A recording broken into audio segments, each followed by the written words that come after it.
তো আমি আসছিলাম বেগম খালেদা জিয়া হচ্ছে অসুস্থ। তো আমি এখন হাসপাতালের সামনেই আছি।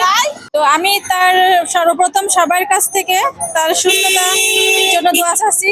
আর আমি মন থেকেই তার জন্য সুস্থতা কামনা করি।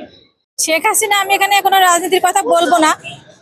জাস্ট আমি এতটুকুই বলবো যে আমি ছোট থেকে দেখে আসছি আমার বাপ চাচারা হচ্ছে বিএনপি করে।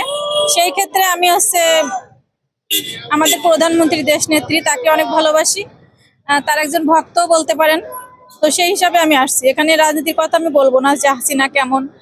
অবশ্যই খালেদা জিয়া অবশ্যই তার থেকে তুলনায় অনেক ভালো, এটা আমি বলবো। কারণ সে কিন্তু একজন মা, একজন স্ত্রী এবং একজন দেশ নেত্রী।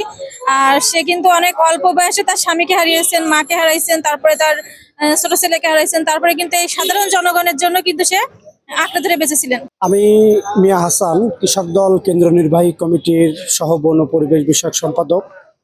আমরা সকাল 11টায় এখানে উপস্থিত হই।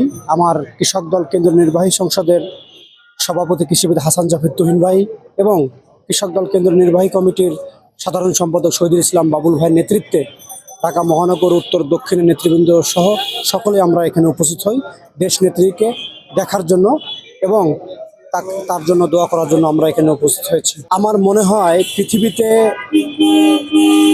একজন নারী, এই প্রথম নারী যার জন্য বাংলাদেশ না সারা পৃথিবীর মানুষই চোখের পানি অঝরে ঝরছে।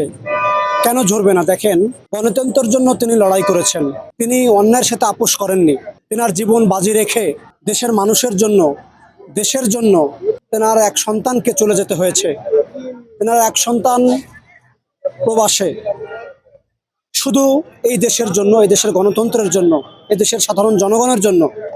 আর সেই মমতাময়ী মা, আপসীন নেত্রী, দেশনেত্রী বেগম খালেদা জিয়ার জন্য আমরা এসেছি। আমরা তার জন্য দোয়া করি, আল্লাহ যেন তাকে দ্রুত সুস্থ করে আমাদের মাঝে ফিরিয়ে দিক। এবং আগামী জাতীয় সংসদ নির্বাচনে আমরা চাই আমাদের দেশনেত্রী বেগম খালেদা জিয়া অংশগ্রহণ করবেন এবং পুনরায় উনি আমাদের বাংলাদেশের প্রধানমন্ত্রী হবেন, এই আশা করি আল্লাহ রাব্বুল আলামিনের কাছে।